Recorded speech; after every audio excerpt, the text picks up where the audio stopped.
ಕೀರ್ತನೆಗಳ ಪುಸ್ತಕದಲ್ಲಿ 116ನೆಯ ಕೀರ್ತನೆಯ ಒಂದು ವಚನವನ್ನ ಮಾತ್ರ ನಾವು ಇವತ್ತು ಧ್ಯಾನ ಮಾಡ್ಲಿಕ್ಕಿದ್ದೇವೆ. ಕೀರ್ತನೆಗಳು ಅಂತ ಹೇಳಿದ್ರೆ ನಮ್ಮೆಲ್ಲರಿಗೆ ಬಹಳ ಚಿರಪರಿಚಿತವಾದಂಥ ಸತ್ಯವೇದದ ಭಾಗ ಅಂತ ಹೇಳಿ ನನಗೆ ಅನಿಸ್ತದೆ. ಯಾಕಂದ್ರೆ ಅವುಗಳಲ್ಲಿರ್ತಕ್ಕಂಥ ವಿಷಯಗಳನ್ನ ನಾವು ತಿಳ್ಕೊಳ್ಬೇಕು ಮತ್ತು ಅವುಗಳನ್ನ ಓದುವಾಗ ನಮ್ಗೆ ಬಹಳಷ್ಟು ದೇವರನ್ನ ಸ್ತುತಿಸೋದಕ್ಕೆ ಪ್ರೋತ್ಸಾಹ ಸಿಗ್ತದೆ. ದೇವರನ್ನ ಕೊಂಡಾಡೋದಕ್ಕೆ ಬಹಳಷ್ಟು ಆಸಕ್ತಿ ನಮಗೆ ಉಂಟಾಗ್ತದೆ ಎಂಬಂತಹ ಒಂದು ಅನುಭವ ನಮ್ಮೆಲ್ಲರಿಗೆ ಇದೆ. ಸತ್ಯವೇದದಲ್ಲಿ ಸುಂದರವಾದಂತಹ ಕೀರ್ತನೆಗಳು ಸಹ ನಮ್ಮ ಮುಂದೆ ಇವೆ. ಕೀರ್ತನೆ 1, ಕೀರ್ತನೆ 23 ಮತ್ತು ಕೀರ್ತನೆ 39 ಹೀಗೆ ಅನೇಕ ಕೀರ್ತನೆಗಳನ್ನ ನಾವು ಎಷ್ಟೋ ಸಲ ಬಾಯ್ ಪಾಠ ಆಗಿ ಸಹ ಹೇಳಲಿಕ್ಕೆ ಬಹಳ ಮನಸ್ಸು ಮಾಡ್ತೇವೆ. ಈ ರೀತಿಯಾಗಿ ಕೀರ್ತನೆಗಳು ದೀಸ್ ಆರ್ ವೆರಿ ಫೇವರಿಟ್, ಬಹಳ ಒಂದು ಮನಮೆಚ್ಚಿದಂತ ಭಾಗ, ಸತ್ಯವೇದ ಭಾಗ ಆಗಿದೆ ಅಂತ ಹೇಳಿ ನಾನು ನಂಬ್ತೇನೆ. ಮನುಷ್ಯರ ಭಾವನೆ ಮತ್ತು ಮನುಷ್ಯರ ಅನುಭವಗಳು ಮತ್ತು ದೇವರ ಮೇಲಿನ ನಂಬಿಕೆ, ಆತನನ್ನ ಆರಾಧಿಸುವಂಥದ್ದು, ಆತನ ಸಂಬಂಧಗಳ ವಿಷಯಗಳು ನಮಗೆ ಕೀರ್ತನೆಯ ಪುಸ್ತಕದಲ್ಲಿ ಕಂಡು ಬರುತ್ತವೆ. ಮನುಷ್ಯನ ಭಾವನೆ, ಯಾವ ರೀತಿಯಾಗಿ ಮನುಷ್ಯನು ದೇವರ ವಿಷಯವಾಗಿ ಹೆಚ್ಚಾದಂಥ ಒಂದು ಕೃತಜ್ಞತೆಯಿಂದ ಕೊಂಡಾಡುವಂಥ ವಿಷಯಗಳನ್ನ ಅಲ್ಲಿ ನಾವು ಕಾಣ್ತೇವೆ. ದೇವರ ಅನುಭವಗಳು, ದೇವರ ಆತ್ಮೀಯ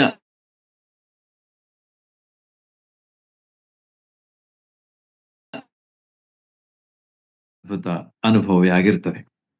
ದೇವರ ಮೇಲೆ ನಾವು ನಂಬಿಕೆ ಇಟ್ಟಾಗ ಯಾವ ರೀತಿಯಾಗಿ ಆಶ್ಚರ್ಯಗಳನ್ನ ನಮ್ಮ ಜೀವನದಲ್ಲಿ ಅನುಭವಿಸ್ತೇವೆ ಎಂಬುದು ಸಹ ನಮಗಲ್ಲಿ ಕಂಡು ಬರ್ತದೆ. ಅಷ್ಟೇ ಅಲ್ಲದೆ ದೇವರನ್ನ ಆರಾಧಿಸೋದಕ್ಕೂ ಸಹ ಎಷ್ಟೋ ಪ್ರೋತ್ಸಾಹ ನಮಗ ಅಲ್ಲಿ ಸಿಗ್ತದೆ. ದೇವರನ್ನ ಸ್ತುತಿಸೋದು, ಕೊಂಡಾಡುವುದು, ಆರಾಧಿಸುವುದು ಇವೆಲ್ಲವುಗಳು ನಮಗೆ ಬಹಳಷ್ಟು ಅಲ್ಲಿ ಸಹಕಾರಿಗಳಾಗಿ ಸಿಗ್ತವೆ. ಅಷ್ಟೇ ಅಲ್ಲದೆ ದೇವರ ವಿಷಯವಾಗಿ ಅನೇಕ ಅದ್ಭುತ ವಿಚಾರಗಳನ್ನ ನಾವು ಅಲ್ಲಿ ಕಾಣ್ತೇವೆ. ಅನೇಕ ಅದ್ಭುತ ವಿಚಾರಗಳನ್ನ ಅಲ್ಲಿ ಕೀರ್ತನೆಗಳಲ್ಲಿ ನಾವು ಕಾಣುತ್ತೇವೆ.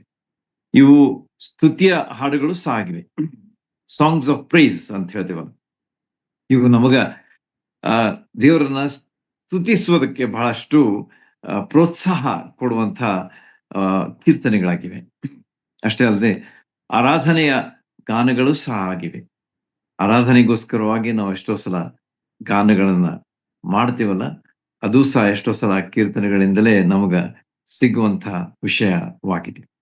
ಹೀಗೆ ದೇವರು ಇವೆಲ್ಲವುಗಳ ಆದಿ ಅಂತ್ಯ ಆಗಿದ್ದಾನೆ. ಅಂದ್ರೆ ಇಡೀ ಲೋಕದ ವಿಷಯಗಳ ಆದಿ ಅಂತ್ಯ ಆತನೇ ಆಗಿದ್ದಾನೆ. There is no end to God, there is no beginning to God. ನಮ್ಮೆಲ್ಲರಿಗೂ ಗೊತ್ತಿದೆ, I am alpha and I am the omega ಎಂಬುದಾಗಿ ನಾವು ದೇವರ ವಾಕ್ಯದಲ್ಲಿ ಸ್ಪಷ್ಟವಾಗಿ ಓದ್ತೇವೆ. ಪ್ರಕಟಣೆ ಪುಸ್ತಕದಲ್ಲಿ ಅದರ ಉಲ್ಲೇಖ ಇದೆ. ಈ ರೀತಿಯಾಗಿ ಎಲ್ಲವುಗಳು ಆತನಲ್ಲಿಯೇ ಇವೆ. The begin, the end, there only. ಇದನ್ನ ನಾನು ಹೇಳುವಾಗ ಎಷ್ಟೋ ಸಲ ಅರ್ಥ ಆಗುದಿಲ್ಲ, ಆದ್ರೆ ನಾವು ತಿಳ್ಕೊಳ್ಬೇಕು. ನಮ್ಮ ಆಯುಷ್ಯ it is limited, but God's life span ಅದನ್ನ ನೀವು ನೋಡಿದ್ರೆ ಅದಕ್ಕೆ ಅಂತ್ಯನೇ ಇಲ್ಲ.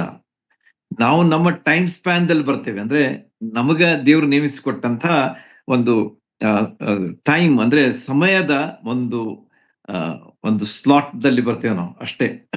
ನಮ್ಮ ಆಯುಷ್ಯ 1900ರಿಂದ 2000 ಇಷ್ಟರವರೆಗೆ ನಾವು ಇದ್ದೇವೆ ಅಂತ ಹೇಳಿ ನಾವು ಹೇಳ್ಬೋದು ಅಷ್ಟೇ. That's all. ಆದ್ರೆ ದೇವ್ರ ವಿಷಯವಾಗಿ ನೋಡುವಾಗ ಅವನು ಆದಿಯಿಂದಲೇ ಇದ್ದಾನೆ, ಝೀರೋದಿಂದ ಆತನ ಇದ್ದಾನೆ, ಬಿಫೋರ್ ಝೀರೋ. ಯಾಕಂದ್ರೆ time has started from him only and it will not end ಅಂತ ಹೇಳಿ ನಾವು ಪ್ರಕಟಣೆ ಪುಸ್ತಕದಲ್ಲಿ ನೋಡುವಾಗ ದೇವರು ಎಷ್ಟು ಅದ್ಭುತನಾಗಿದ್ದಾನೆ ಅದನ್ನ ನಾವಿಲ್ಲಿ ಕಾಣ್ತೇವೆ. How great he is, we cannot think about it. ಅದನ್ನ ನಾವು ಗ್ರಹಿಸ್ಲಿಕ್ಕೂ ಸಾಧ್ಯ ಇಲ್ಲ. ಒಂದು ವೇಳೆ ಐನ್ಸ್ಟೈನ್ಗೂ ಹೇಳಿದ್ರೆ ಅವನಿಗೆ ಅರ್ಥ ಆಗ್ತದಿಲ್ಲ, ಗೊತ್ತಿಲ್ಲ. ಆ ರೀತಿಯಾಗಿ ಇಂಥ ಒಂದು ರೀತಿಯಲ್ಲಿ ದೇವರು ಇದ್ದಾನೆ ಅಂತ ಹೇಳಿ ನಮಗ ತಿಳಿದು ಬರ್ತದೆ. ಅಷ್ಟೇ ಅಲ್ಲದೆ ದಾವೀದನು 16ನೇ ಅಧ್ಯಾಯ 11ನೇ ವಚನದಲ್ಲಿ ಕೀರ್ತನೆಗಳಲ್ಲಿ ಹೇಳುವಂತೆ ದೇವರ ಈ ಒಂದು ವಿಷಯವಾಗಿ ಅಲ್ಲಿ ಕೀರ್ತನೆಗಾರನು ಹೇಳ್ತಾನೆ, I think it is Davids ಸಾಮ್. ಅದನ್ನ ನೋಡಿಬಿಡೋಣ. 16ನೇ ಅಧ್ಯಾಯ 11. ಎಲ್ಲರಿಗೂ ಗೊತ್ತದೆ ಅದು. ನಿನ್ನ ಸಮ್ಮುಖದಲ್ಲಿ ಪರಿಪೂರ್ಣ ಸಂತೋಷವಿದೆ, ನಿನ್ನ ಬಲಗೈಯಲ್ಲಿ ಶಾಶ್ವತ ಭಾಗ್ಯವಿದೆ ಎಂಬುದಾಗಿ ದಾವೀದನ ಕಾವ್ಯ ಇಲ್ಲಿ ಹೇಳಲ್ಪಟ್ಟಿದೆ. 16ನೇ ಅಧ್ಯಾಯ.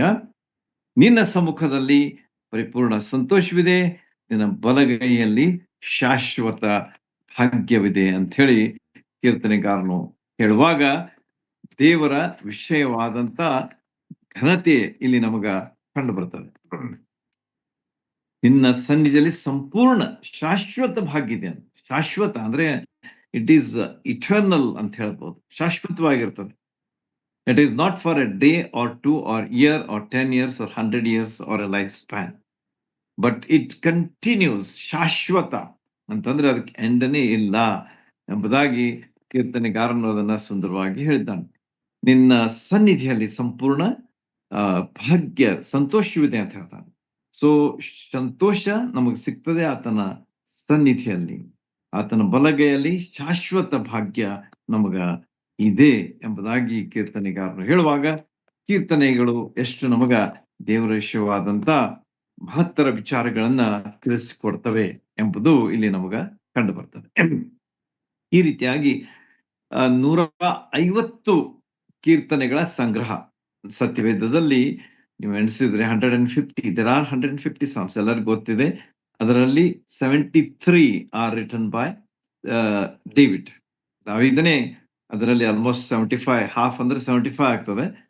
ನಿಯರ್ಲಿ ಹಾಫ್ ಅಂದ್ರೆ 73 ಅಂದ್ರೆ 2 ಕಡಿಮೆ ಅಷ್ಟೇ. ಅಂದ್ರೆ ಆಲ್ಮೋಸ್ಟ್ ನಿಯರ್ಲಿ ಅಂತ ಹೇಳಿ ಹೇಳ್ಬೋದು.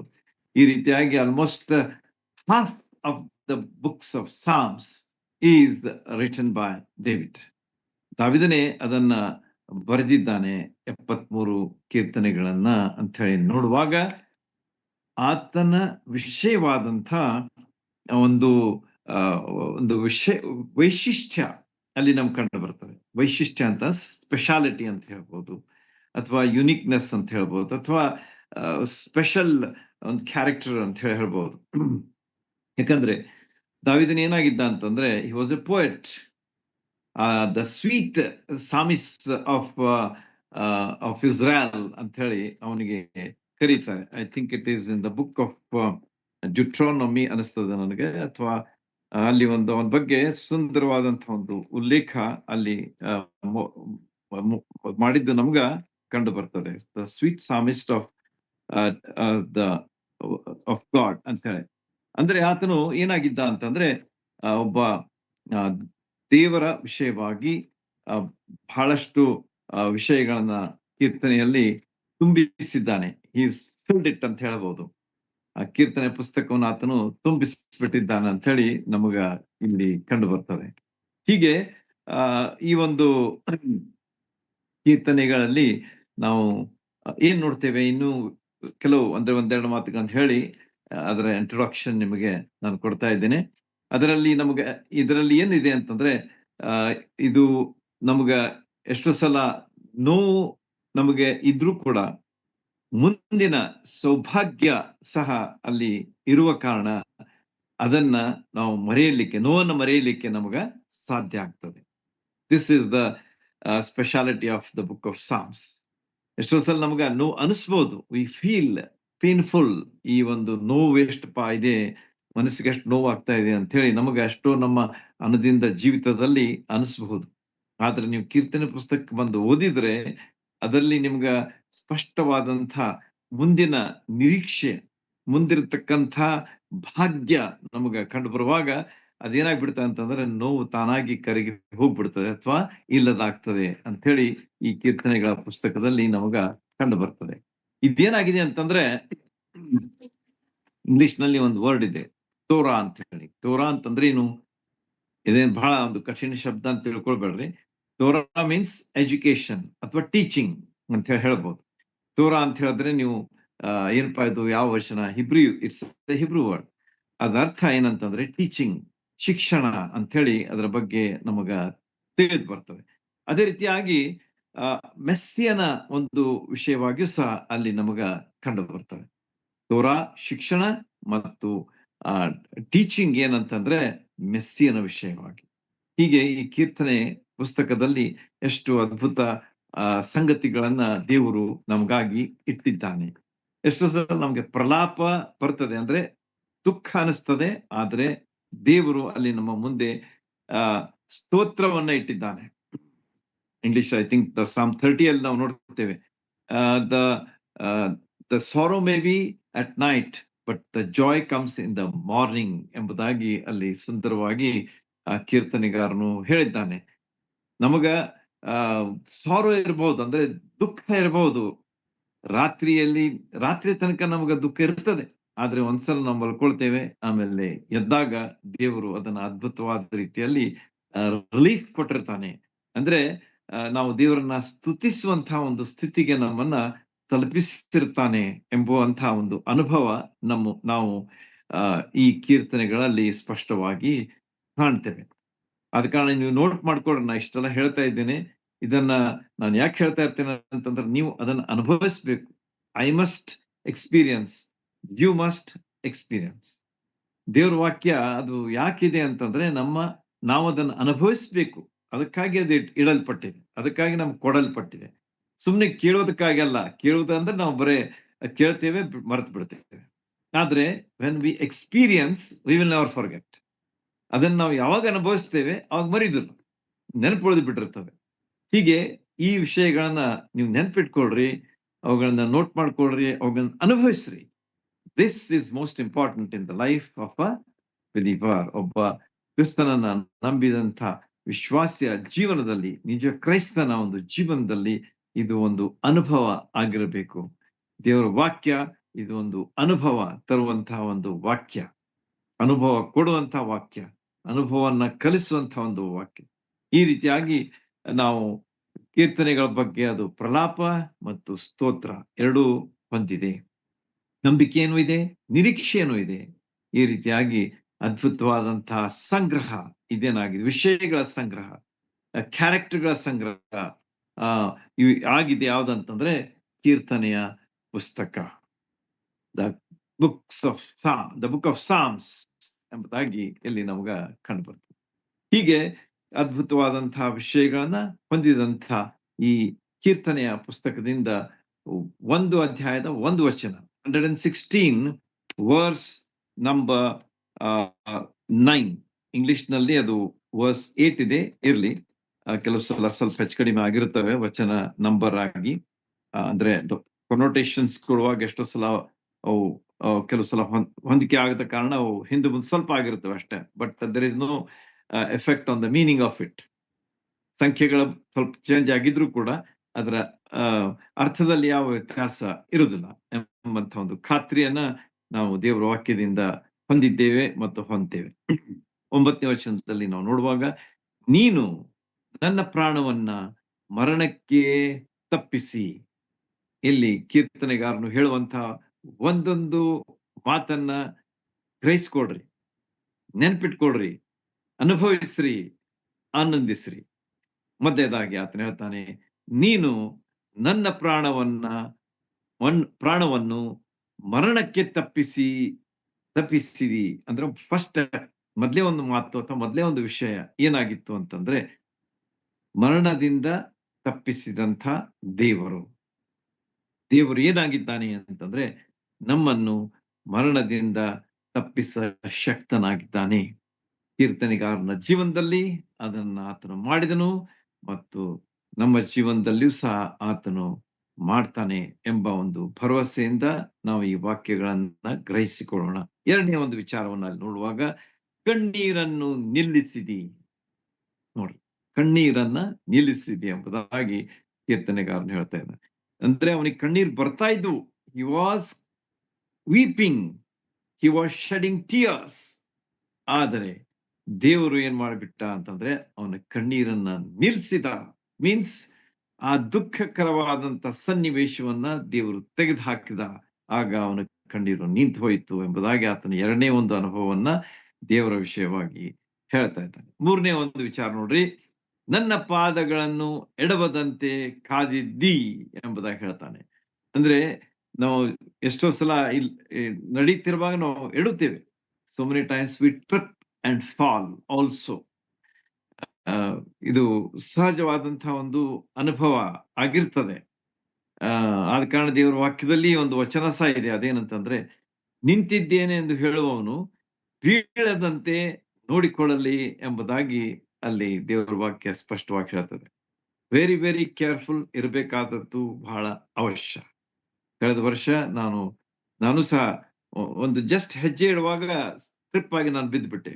ಎಷ್ಟೋ ಎಡಗೈಗೆ ಬಹಳಷ್ಟು ತೊಂದರೆ ಆಯ್ತು. Almost about 3 months to 4 months physiotherapy ಮಾಡಬೇಕಾದಂತಹ ಒಂದು ಸಂದರ್ಭ ನನ್ನ ಜೀವನದಲ್ಲಿ, ನನ್ನ ಅನುಭವನ ಹೇಳ್ತಾ ಇದ್ದೇನೆ. ಆದ ಕಾರಣ ನಮ್ಮ ಜೀವನದಲ್ಲಿ ನಾವು ಬಹಳ ಎಚ್ಚರವಾಗಿ ಇರಬೇಕಾದದ್ದು ಅವಶ್ಯ. ನನ್ನ ಪಾದಗಳನ್ನ ಎಡವದಂತೆ ಕಾದಿದ್ದಿ ಎಂಬುದಾಗಿ ಹೇಳ್ತಾನೆ. ನೀವು ಅನ್ಬೋದು, ಹಂಗಾರೆ ನೀವ್ ಯಾಕೆ ಬಿದ್ರಿ? ನೀವು ಹೇಳ್ತಾ ಇದ್ದೀರಿ ನನ್ನ ದೇವರು ನಮ್ಮ ಪಾದಗಳನ್ನ ಎಡವದಂತೆ ಕಾಯ್ತಾನೆ ಅಂತ ಹೇಳಿ. ಮತ್ ನೀವ್ ಯಾಕೆ ಬಿದ್ರಿ ಅನ್ನುವಂತ ಮಾತು ನಿಮ್ ಮನಸ್ಸಲ್ಲಿ ಬಂದಿರಬಹುದು, ಇರ್ಲಿ. ಆದ್ರೆ ದೇವರು ಅದನ್ನ ಇಷ್ಟು ಲಿಮಿಟ್ ಮಾಡಿದಲ್ಲ. ಅಂದ್ರೆ ಆ ಬಿದ್ದದ್ದರ ಒಂದು ಸಿವಿಯಾರಿಟಿ ಅಥವಾ ಅದರ ತೀವ್ರತೆ, ಅದನ್ನ ದೇವರು ನಿಯಂತ್ರಿಸಿ ಬಿಟ್ಟ ಅಂತ ಹೇಳಿ ಹೇಳ್ಬೋದು ನಾವು. That much I can vouch. ಅದನ್ನ ನಾನು ನಿಮಗೆ ಸಾಕ್ಷಿಯಾಗಿ ಹೇಳಲಿಕ್ಕೆ ಸಾಧ್ಯ. ಒಂದು ವೇಳೆ ಹೆಚ್ಚು ಆ ಬಿದ್ದದ್ದರ ಒಂದು ಪರಿಣಾಮ ಬಹಳ ಆಗಿತ್ತಂದ್ರೆ, ನನ್ನ ಕೈ ಅದನ್ನ ಹೆಚ್ಚು ಉಪಯೋಗಿಸ್ಲಿಕ್ಕೆ ಆಗ್ತಿರ್ಲಿಕ್ಕಿಲ್ಲ, ಅಥವಾ ಮತ್ತೇನ್ ಸರ್ಜರಿ ಆಗ್ಲಿ ಅಥವಾ ಮತ್ತೇನ್ ಮಾಡ್ಬೇಕಾಗ್ತಿತ್ತು ಗೊತ್ತಿಲ್ಲ. ಆದರೆ ದೇವರು ಅವೆಲ್ಲವುಗಳಿಂದ ಕಾಯ್ದು ಕೇವಲ ಫಿಸಿಯೋಥೆರಪಿ ಎಕ್ಸರ್ಸೈಸ್ಗಳ ಮೂಲಕವಾಗಿ ಅದನ್ನ ಸರಿಪಡಿಸಿದ. ಸ್ವಲ್ಪ ಸಮಯ ಕಳಿಬೇಕಾಯ್ತು, ಆದ್ರೂ ಕೂಡ ನನ್ನ ಜೀವನದಲ್ಲಿ ಯಾವುದೇ ಕೆಲಸಕ್ಕೂ ಒಂದು ವ್ಯತ್ಯಯ ಬಾರದಂತೆ ದೇವರು ಅದನ್ನ ನಡೆಸಿಕೊಟ್ಟ ಅಂತ ಹೇಳಿ ನಾನು ಹೇಳುವಾಗ, ನನ್ನ ಪಾದಗಳನ್ನು ಎಡವದಂತೆ ಕಾದಿದ್ದಿ. The severity of the situation you have controlled it ಅಂತ ಹೇಳಿ ನಾನು ಹೇಳ್ಬೋದು. ಆದ ಕಾರಣ ನಮ್ಮ ಜೀವನದಲ್ಲಿ ನಾವು ಎಚ್ಚರವಾಗಿ ಇರಬೇಕಾದದ್ದು ಅವಶ್ಯ, ಮತ್ತು ದೇವರ ಮೇಲೆ ನಾವು ಆತುಕೊಂಡು ಮುಂದೆ ಹೋಗಬೇಕಾದದ್ದು ಸಹ ಅಷ್ಟೇ ಅವಶ್ಯ. ಯಾಕಂದ್ರೆ ಆತನು ನಮ್ಮ ಪಾದಗಳನ್ನ ಎಡವದಂತೆ ಕಾಯುವಂತಹ ದೇವರು ಆಗಿದ್ದಾನೆ ಎಂಬಂತಹ ವಿಚಾರವನ್ನ ಇಲ್ಲಿ ಕೀರ್ತನೆಗಾರನು 116 ವಚನದಲ್ಲಿ ನಮಗ ತಿಳಿಸಿದ್ದಾನೆ. ಹೀಗೆ ಕೀರ್ತನೆಗಾರನು ಮೊದಲಿನ ವಚನಗಳನ್ನು ಈಗಾಗಲೇ ಸಹೋದರರು ಓದಿದ್ದಾರೆ. ಆತನೇನಾಗಿದ್ದಾನೆ ಅಂತಂದ್ರೆ, ಇದು ಯಾರು ಬರೆದಂತ ಕೀರ್ತನೆ ಅಂತ ಹೇಳಿ ಅಲ್ಲಿ there is no mention of it. ಅದು ಬರ್ದಿಲ್ಲ. ಅಂದ್ರೆ ದಾವಿದನ ಕಾವ್ಯ, ಕೊರಹೀರನ ಕಾವ್ಯ ಅಥವಾ ಅಸಾಫನ ಕಾವ್ಯ ಎಂಬುದಾಗಿ ಹೇಳಿಲ್ಲ. ಅಂದ್ರೆ ಇದನ್ನ ದೇವರು ತನ್ನ ಆತ್ಮನಿಂದ ಪ್ರೇರಿಸಿ ಬರೆಸಿದ್ದಾನೆ. That is very important. Persons are not important, but the person behind it is important, and that person is the Holy Spirit, the third person of the Trinity. ಏಕತ್ವದಲ್ಲಿ ಮೂರನೇ ವ್ಯಕ್ತಿಯಾದಂಥ ಪವಿತ್ರಾತ್ಮನು ಬರೆದಂಥದ್ದು ಬಹಳ ಮುಖ್ಯವಾದಂತಹ ಒಂದು ವಿಚಾರ ನಮ್ಮದಾಗಿರ್ಬೇಕು. ಹೀಗೆ ಈ ದಾವಿದನು ಇದನ್ನ ಬರೆದಿರಬಹುದು, ಯಾಕಂದ್ರೆ ಬಹಳಷ್ಟು ಸಲ ಅವನ ಪ್ರಾಣಕ್ಕೆ ಆತನು ಬಹಳ ಅವನು ಪ್ರಾಣ ಕಳ್ಕೊಳ್ಳುವಂತ ಸ್ಥಿತಿಯಲ್ಲಿ ಬಹಳ ಸಲ ಇದ್ದ. ನನಗೆ ಆಮೇಲೆ ರೆಫರೆನ್ಸ್ ಕೊಡ್ತೇನೆ. ಅಂತಹ ಸಂದರ್ಭದಲ್ಲಿ ದೇವರು ಯಾವ ರೀತಿಯಾಗಿ ಅವನನ್ನು ಕಾಯ್ದನು ಎನ್ನುವಂತಹ ಒಂದು ಅನುಭವದಿಂದ ಅವನು ಬರೆದಿರಬಹುದು ಅಂತ ಹೇಳಿ ನಮ್ಗೆ ಅನಿಸ್ತದೆ. ಎರಡನೇದಾಗಿ ಹಿಜ್ಕೀಯನ ವಿಷಯವಾಗಿ ನೋಡುವಾಗ, ಹಿ ಹ್ಯಾಸ್ ಆಲ್ಸೋ ರಿಟನ್ ಸಾಮ್. ಅವನು ಏನಾಗಿದ್ದ ಅಂತಂದ್ರೆ, ಅವನು ಆಯುಷ್ಯ ಅಂದ್ರೆ ಅವನಿಗೆ ಮರಣಕರವಾದಂತ ರೋಗ ಬಂದದ ಕಾರಣ ಅವನ ಆಯುಷ್ಯ ಅಂತ್ಯವಾಗ್ಲಿಕ್ಕಿತ್ತು. ಆದ್ರೆ ಆತನ ದೇವರ ಹತ್ರ ಬೇಡಿಕೊಂಡು ತನ್ನ ಆಯುಷ್ಯವನ್ನ ವೃದ್ಧಿಸಿಕೊಂಡ ಅಂತ ಹೇಳಿ ನಮಗ ಎರಡನೇ ಪೂರ್ವಕಾಲ ವೃತ್ತಾಂತದಲ್ಲಿ ನಮಗ ಅವನ ವಿಷಯವಾದಂತಹ ವಿವರಣೆ ಸಿಗ್ತದೆ. ಈ ರೀತಿಯಾಗಿ ಹಿಜ್ಕೀಯನು ಸಹ ಬರೆದಿರಬಹುದು, ಯಾವ ರೀತಿಯಾಗಿ ದೇವರು ಅವನ ಪ್ರಾಣವನ್ನು ಕಾಪಾಡ್ದ ಅಥವಾ ಅವನ ಆಯುಷ್ಯವನ್ನು ವೃದ್ಧಿಗೊಳಿಸಿದ ಎಂಬಂತಹ ವಿಚಾರವನ್ನ ನಾವು ನೋಡುವಾಗ, ಅದು ಯಾರೋ ದೇವರ ಒಂದು ಕೃಪೆಯನ್ನ ಅನುಭವಿಸಿದಂತ ವ್ಯಕ್ತಿಯನ್ನ ಪವಿತ್ರಾತ್ಮನು ಉಪಯೋಗಿಸಿಕೊಂಡು ಬರೆಸಿದ್ದಾನೆ ಎಂಬುದಾಗಿ ನಾವು ಹೇಳಬಹುದು. ಈ ರೀತಿಯಾಗಿ ದೇವರು ಅದ್ಭುತನಾಗಿ ತನ್ನ ಕೆಲಸವನ್ನ ಯಾವ ರೀತಿಯಾಗಿ ಮಾಡ್ತಾನೆ ಎಂಬುದನ್ನ ಈ ಭಾಗದಿಂದ, ಅನುಭವದಿಂದ, ಪ್ರೇರಣೆಯಿಂದ, ದೇವರಾತ್ಮನ ಪ್ರೇರಣೆಯಿಂದ ಕಂಡುಕೊಳ್ತೇವೆ. 8 ಮತ್ತು 9 ವಚನಗಳಿಂದ ನಾವು ಬಂದಾಗ ಅಲ್ಲಿ ಅವನು ಕಲಿತಂತಹ ಪಾಠ, ಅದರ ಬಗ್ಗೆ ಆತನು ಬರೆದಿದ್ದಾನೆ. ಯಾರೇ ಆಗ್ಲಿ, ದಾವೀದ್ ಇರಲಿ, ಹಿಜ್ಕೀಯ ಇರಲಿ ಅಥವಾ ಮತ್ತೆ ಯಾರೇ ಇರಲಿ, ಅವರ ಒಂದು ಅನುಭವ ಇದಾಗಿದೆ. ಅವ್ರು ಏನ್ ಬರೆದಿದ್ದಾರೆ, ದೇವರು ಯಾವ ರೀತಿಯಾಗಿ ಅವ್ರ ಪಾಠ ಕಲಿಸಿದ್ದಾನೆ ಅದನ್ನ ಅವರಲ್ಲಿ ನಮೂದಿಸಿದ್ದಾರೆ ಅಥವಾ ವಿವರಿಸಿದ್ದಾರೆ ಅಥವಾ ಹೇಳಿದ್ದಾರೆ. ಅನುಭವದ ಒಂದು ಸಾಕ್ಷಿಯನ್ನ ಅಲ್ಲಿ ಅವರು ಇಟ್ಟಿದ್ದಾರೆ ಎಂಬುದಾಗಿ ನಮಗ ಅಲ್ಲಿ ಕಂಡು ಬರ್ತದೆ. ಹೀಗೆ ನಮ್ಮ ಜೀವನದಲ್ಲಿ ನಾವು ಏನ್ ಮಾಡ್ಬೇಕು ಅಂತಂದ್ರೆ, ದೇವರ ವಾಕ್ಯದ ಆಳವಾದ ಅನುಭವದಿಂದ ನಾವು ಮುಂದೆ ಹೋಗಬೇಕಾದದ್ದು ಅವಶ್ಯ. ಆಳವಾದ ಅನುಭವ ಇನ್ ದ ಸೆನ್ಸ್ ಅದನ್ನ ನಾವು ಅನುಭವಿಸುತ್ತಾ ಹೋಗ್ಬೇಕು, ಎಕ್ಸ್ಪೀರಿಯನ್ಸ್ ಮಾಡ್ಕೊಳ್ತಾ ಹೋಗ್ಬೇಕು. ಅದನ್ನ ನಮ್ಮ ಜೀವನದಲ್ಲಿ ನಾವು ಕಂಡ್ಕೊಳ್ಬೇಕು. Yes, the truth of God's word should be experienced in our life. ಇದು ನಾವು ಕಲಿಯಬೇಕಾದಂತಹ ಒಂದು ಪಾಠ ಈ ಒಂದು ಕೀರ್ತನೆಯ ಈ ಒಂದು ವಚನದಿಂದ. ನಮ್ಮ ವಿಷಯದಲ್ಲಿ ಸಹ ನಾವು ಎರಡು ಅರ್ಥದಲ್ಲಿ ಇದನ್ನ ನೋಡ್ಬೇಕಾದದ್ದು ಅವಶ್ಯ. ಒಂದು ದೈಹಿಕವಾಗಿ ಅಂದ್ರೆ ಫಿಸಿಕಲಿ ಯಾವ ರೀತಿಯಾಗಿ ಇದು ನಮಗ ಹೇಳಲ್ಪಟ್ಟಿದೆ, ಅದೇ ರೀತಿಯಾಗಿ how it is explain to us in the spiritual way. ಆತ್ಮೀಯ ರೀತಿಯಲ್ಲಿಯೂ ಸಹ ಇದರ ಅರ್ಥ ಹೇಗಿದೆ ಎಂಬುದನ್ನ ನಾವು ತಿಳ್ಕೊಳ್ಳುವುದು ಬಹಳ ಅವಶ್ಯ. ಕೇವಲ ಅದನ್ನ ದೈಹಿಕವಾಗಿ ಅಂತ ಹೇಳಿ ತಿಳ್ಕೊಬೇಡ್ರಿ. ಪ್ರಾಣ ಪ್ರಾಣ ಪ್ರಾಣ ಅಂದ್ಕೊಳ್ಳಿ ನಮ್ಮ ಜೀವದ ಬಗ್ಗೆ ನಾವು ಅಷ್ಟು ವಿಚಾರ ಮಾಡ್ತೇವೆ. ಆದ್ರೆ ಆತ್ಮೀಯ ರೀತಿಯಲ್ಲಿಯೂ ಸಹ ಅದರ ಪಾಠ ಏನು ಅಂತ ಹೇಳಿ ನಾವು ತಿಳ್ಕೊಳ್ಳೋಣ. This is very important. ನಮ್ಮ ವಿಷಯದಲ್ಲಿ ನಾವೆಲ್ಲರೂ ಏನಾಗಿದ್ದೀವಿ ಅಂತಂದ್ರೆ, ಪಾಪದ ಸಂಬಳವಾದಂಥ ಮರಣ. ರೋಮನ್ಸ್ 6:23 ಏನ್ ಹೇಳ್ತದೆ? ಎಲ್ಲರೂ ಪಾಪ ಮಾಡಿ ದೇವರ ಮಹಿಮೆಯನ್ನು ಹೊಂದಿದ್ದಾರೆ. ಅಂದ್ರೆ ಎಲ್ಲರೂ, ಒಬ್ರು ಬಿಟ್ಟಿಲ್ಲ, ಎಲ್ಲರೂ ಅಂತ ಹೇಳ್ತದ. That means all inclusive, everybody, whether he may be a king or he may be queen or he may be a soldier or he may be a pauper, whoever it is, ಯಾರೇ ಇದ್ರು ಕೂಡ ಅವರು ಪಾಪ ಮಾಡಿ ದೇವರ ಮಹಿಮೆಯನ್ನ ಹೊಂದದೇ ಹೋಗಿದ್ದಾರೆ. ಆದರೆ ಪೌಲನು ಹೇಳ್ತಾನೆ 6ನೇ ಅಧ್ಯಾಯ 23ನೇ ವಚನದಲ್ಲಿ, ದೇವರ ಉಚಿತಾರ್ಥವರು ಕರ್ತನಾದಂಥ ಕ್ರಿಸ್ತ ಯೇಸುವಿನಲ್ಲಿರುವ ನಿತ್ಯ ಜೀವ ಎಂಬುದಾಗಿ ಆತನು ಅದ್ಭುತವಾದಂತಹ ಒಂದು ಸತ್ಯವನ್ನ ಅಲ್ಲಿ ಹೊರಗಡುತ್ತಾ ಇದ್ದಾನೆ. ದೇವರ ಉಚಿತಾರ್ಥವರು. ಎಷ್ಟೋ ಸಲ people take it very lightly. ಅದೇನ್ಪ ಪುಕ್ಕಟೆ ಅಂತ ಹೇಳಿ ಕೆಲವರು ಹೇಳ್ತಾರೆ. But that carries a very light meaning ಅಂತ ಹೇಳಿ ಅನಿಸ್ತದ. ಅದಕ್ಕೆ ಎಷ್ಟೋ ಸಲ ನಾ ಕರೆಕ್ಟ್ ಮಾಡ್ತಿರ್ತೇನೆ ಜನರನ್ನ, ಪುಕ್ಕಟೆ ಅನ್ಬೇಡ್ರಿ.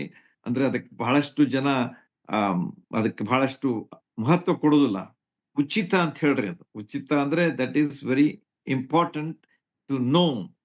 ದೇವರದನ್ನ ಯಾವ ರೀತಿಯಾಗಿ ಕೊಟ್ಟಿದ್ದಾನೆ, ಉಚಿತವಾಗಿ ಕೊಟ್ಟಿದ್ದಾನೆ. We have not paid anything but still he has given. ಈಗ ನೀವು ಶಾಪ್ ಹೋದ್ರೆ ಎಷ್ಟೋ ಸಲ ನೀವು ಉಚಿತವಾಗಿ ಕೊಡ್ತಾರೆ ಅಲ್ಲ, by one get one free ಅಂತ ಹೇಳ್ತಾರೆ. ಅದರ ಅರ್ಥ ಏನು? ಒಂದಕ್ಕೆ ನೀವು ರೊಕ್ಕ ಕೊಡ್ತೀರಿ, ಆದ್ರೆ 2 ವಿಷಯಗಳು ನಿಮ್ಗೆ ಸಿಗ್ತವೆ. That's all. ಇದನ್ನ ನಾವು ತಿಳ್ಕೊಳ್ಳೋದು ಬಹಳ ಅವಶ್ಯ. ಆದ ಕಾರಣ ದೇವರ ಉಚಿತಾರ್ಥವರು ನಮ್ಮ ಕರ್ತನಾದಂಥ ಕ್ರಿಸ್ತ ಯೇಸುವಿನಲ್ಲಿರುವ ನಿತ್ಯ ಜೀವ ಎಂಬುದಾಗಿ. ಅಂದ್ರೆ ದೇವರು ಕೊಟ್ಟದ್ದು ಅದು ಬಹಳಷ್ಟು ವ್ಯಾಲ್ಯೂಯಬಲ್ ಆಗಿದೆ. It is most valuable. ಅದ್ಯಾರಂತಂದ್ರೆ ನಮ್ಮ ಕರ್ತನಾದಂಥ ಯೇಸು ಕ್ರಿಸ್ತರನ್ನ ಕೊಟ್ಟನು. He has paid for him. That is, he has paid him for our sins. ಲೋಕದ ಪಾಪದ ಯಜ್ಞದ ಕುರಿಮರಿ ಅಂತ ಹೇಳ್ತಾರೆ ಅಂತ ಹೇಳಿ ಯೋಹಾನು, ಸ್ನಾನಿಕನಾದ ಯೋಹಾನು ಅಲ್ಲಿ ಹೇಳ್ತಾನೆ. ಈ ರೀತಿಯಾಗಿ ಸುವಾರ್ತೆಗಳಲ್ಲಿ ಹೇಳ್ತಾನೆ. ಈ ರೀತಿಯಾಗಿ ದೇವರ ಉಚಿತಾರ್ಥವರ ಅದೇನಾಗಿದೆ ಅಂತಂದ್ರೆ ಯೇಸು ಸ್ವಾಮಿ ಆಗಿದೆ. ಅದು ಯಜ್ಞದ ಕುರಿಯಾಗಿದ್ದಾನೆ. ನಮ್ಮ ಪಾಪಗಳಿಗೋಸ್ಕರವಾಗಿ ಶಿಲುಬೆ ಮೇಲೆ ತನ್ನನ್ನು ಸಮರ್ಪಿಸಿಕೊಂಡಂತ ಯೇಸು ರಕ್ಷಕನಾಗಿದ್ದಾನೆ. ಆತನನ್ನು ನಮ್ಮ ಪಾಪಗಳಿಗಾಗಿ ನಾವು ಪಶ್ಚಾತ್ತಾಪಪಟ್ಟು ನಂಬುವಾಗ ನಮಗೆ ರಕ್ಷಣೆ ಸಿಗ್ತದೆ. We are liberated, we are freed from the bondage of ಸಿನ್. ಪಾಪದ ಬಂಧನದಿಂದ, ಪಾಪದ ಶಿಕ್ಷೆಯಿಂದ ನಮಗ ಬಿಡುಗಡೆ ಸಿಗ್ತದೆ ಎಂಬುದಾಗಿ ದೇವರ ವಾಕ್ಯದ ವಚನಗಳಲ್ಲಿ ಸ್ಪಷ್ಟವಾಗಿ ಕಾಣ್ತೇವೆ. ಆದ್ರೆ 3ನೇ ಒಂದು ವಿಷಯ ಯಾವಾಗ ಆಗ್ತದೆ ಅದನ್ನ ಹೇಳ್ತಿರ್ತೇನೆ ಮೇಲೆ ಜಸ್ಟ್ ಟು ರಿಮೈಂಡ್ ಯು. ಅದನ್ನ ಯೇಸು ಸ್ವಾಮಿ ಆಕಾಶದಲ್ಲಿ, ಮಧ್ಯಾಕಾಶದಲ್ಲಿ ಬರುವಾಗ ಆತನು ನಮಗೆ ಅದನ್ನ ಕೊಡ್ತಾನೆ, ಅಥವಾ ಅದನ್ನ ನಾವು ಅನುಭವಿಸ್ತೇವೆ. Free from the presence of sin. ಪಾಪವೇ ಇರದಂತಹ ಒಂದು ಸನ್ನಿಧಾನದಲ್ಲಿ ನಾವು ಸೇರಿಸಲ್ಪಡ್ತೇವೆ ಯಾವಾಗ ಯೇಸು ಸ್ವಾಮಿ ಆಕಾಶದಲ್ಲಿ ಬಂದು ನಮ್ಮೆಲ್ಲರನ್ನ ತೆಗೆದುಕೊಂಡು ಹೋಗುವಾಗ. ಆತನನ್ನ ನಂಬಿ ಸತ್ತವರು ಮೊದಲಿಗೆ ಎಬ್ಸಲ್ಪಡ್ತಾರೆ, ಆಮೇಲೆ ನಂಬಿ ಜೀವಿಸುವವರು ಸಹ ಅವರು ಆ, ಮಹಿಮಾ ಶರೀರವನ್ನು ಹೊಂದಿ ಇಬ್ಬರು ಎರಡು ಒಂದೇ ಗುಂಪಾಗಿ ಯೇಸು ಸ್ವಾಮಿಯ ಬಳಿಗೆ ಎತ್ತಲ್ಪಡ್ತಾರೆ ಅಂತ ಹೇಳಿ ನಮಗ ಫಸ್ಟ್ ಥೆಸ್ಸಲೋನಿಯನ್ಸ್ 4th ಚಾಪ್ಟರ್ 18 ಆನ್ವರ್ಡ್ಸ್ 18, 19, 20 ವಚನಗಳಲ್ಲಿ ಅದ್ರ ಬಗ್ಗೆ ಸ್ಪಷ್ಟವಾಗಿ ನಮಗ ವಿವರಣೆ ಇದೆ. ನೋಟ್ ಮಾಡ್ಕೊಳ್ರಿ. ಫಸ್ಟ್ ಥೆಸ್ಸಲೋನಿಯನ್ಸ್ 4:18-20.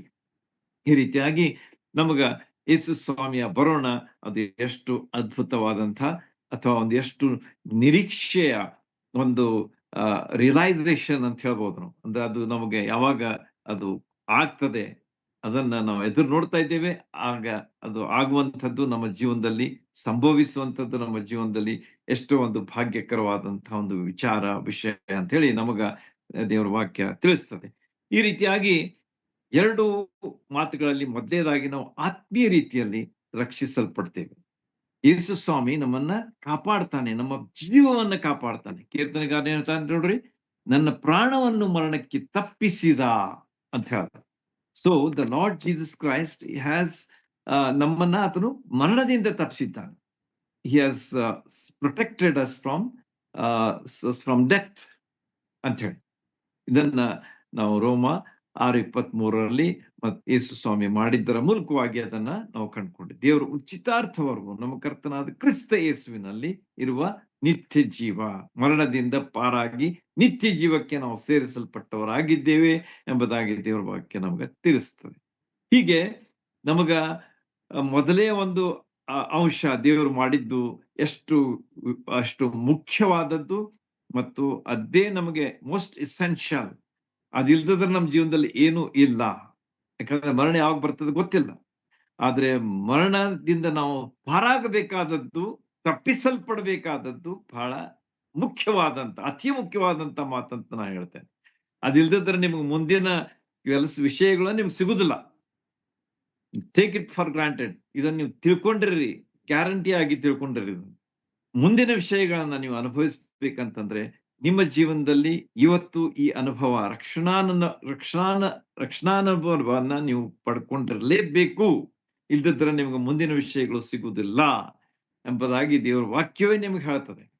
ಆದ ಕಾರಣ ನಮ್ಮ ಮರಣದಿಂದ ತಪ್ಪಿಸಿದಂಥ ದೇವರು ಯೇಸು ಸ್ವಾಮಿಯ ಮೂಲಕವಾಗಿ ನಮಗೆ ರಕ್ಷಣೆಯನ್ನು ಕೊಟ್ಟಂತಹ ದೇವರನ್ನ ನಾವು ದೇವರಿಗೆ ಸ್ತೋತ್ರ ಹೇಳೋಣ. ಅಷ್ಟೇ ಅಲ್ಲದೆ ದೇವರು ನಮ್ಮನ್ನ ಈ ಲೋಕದ ದೈಹಿಕವಾಗಿಯೂ ಸಹ ನಮ್ಮನ್ನು ಆತನು ಕಾಯ್ತಾನೆ ಎಂಬುದನ್ನ ನಾವು ತಿಳ್ಕೊಂಡಿರ್ಬೇಕು. ಯೇಸು ಸ್ವಾಮಿ ಮೂಲಕವಾಗಿ ನಮಗೆ ಆತ್ಮೀಯ ರಕ್ಷಣೆಯನ್ನ ಕೊಟ್ಟಿದ್ದಾನೆ. ಆ ನಿರೀಕ್ಷೆಗಳ ಒಂದು ಜೀವನವನ್ನ ನಮಗೆ ಕೊಟ್ಟಿದ್ದಾನೆ.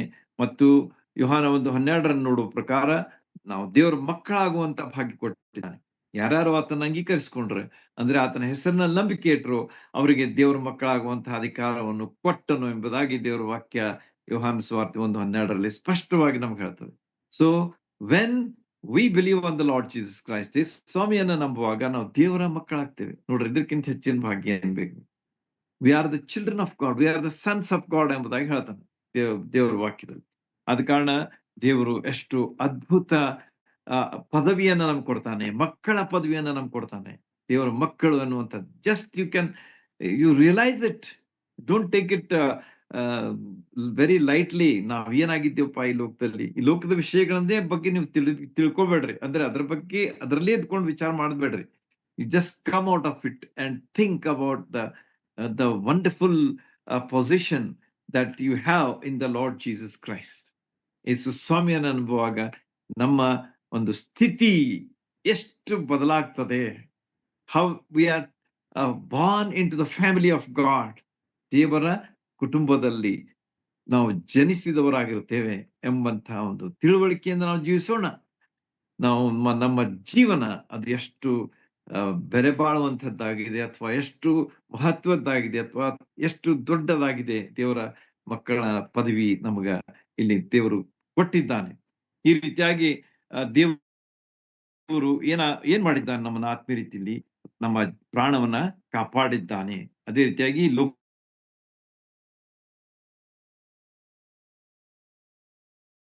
ಲೋಕದಲ್ಲಿಯೂ ಸಹ ನಾವಿರುವಾಗ ದೇವರು ನಮ್ಮ ಬಹಳಷ್ಟು ಉದಾಹರಣೆಗಳಿವೆ. ಸಮಯ ದಾಟ್ತಾ ಇದೆ, ಜಸ್ಟ್ ಒಂದೆರಡು ಕೆಲವು ರೆಫರೆನ್ಸ್ ಅಷ್ಟೇ ನಾನು ಹೇಳ್ತೇನೆ. ಅವುಗಳನ್ನ ನೆನ್ಪಿಟ್ಕೊಡ್ರಿ.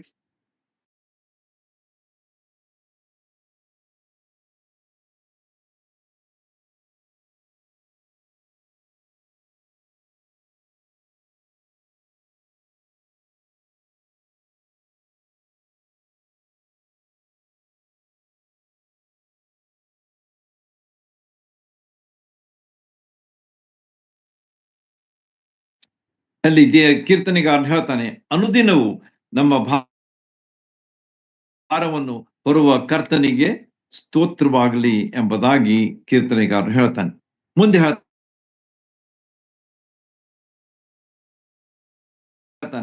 ನಮ್ಮನ್ನು ರಕ್ಷಿಸುವಂತಹ ದೇವರು ಆತನೇ ಆಗಿದ್ದಾನೆ ಎಂಬುದಾಗಿ ಹೇಳ್ತಾನೆ. ನೋಡಿ, ಎಷ್ಟು ಸುಂದರವಾದಂತಹ ವಿಚಾರವನ್ನ ಕೀರ್ತನೆಗಾರನು ಇಲ್ಲಿ ಹೇಳಿದ್ದಾನೆ. ನಮ್ಮ ಅನುದಿನದ ಭಾರವನ್ನು ಹೊರುವ ಕರ್ತನಿಗೆ ಸ್ತೋತ್ರ. ಆತನೇ ಹೊರ್ತಾನೆ, ಆತನೇ ನಮಗೆ ಸಹಾಯ ಮಾಡ್ತಾನೆ, ಆತನೇ ನಮಗೆ ಕೊಡ್ತಾನೆ. ನಾವು ಮಾಡ್ತೀವಿ ಅಂತಲ್ಲ.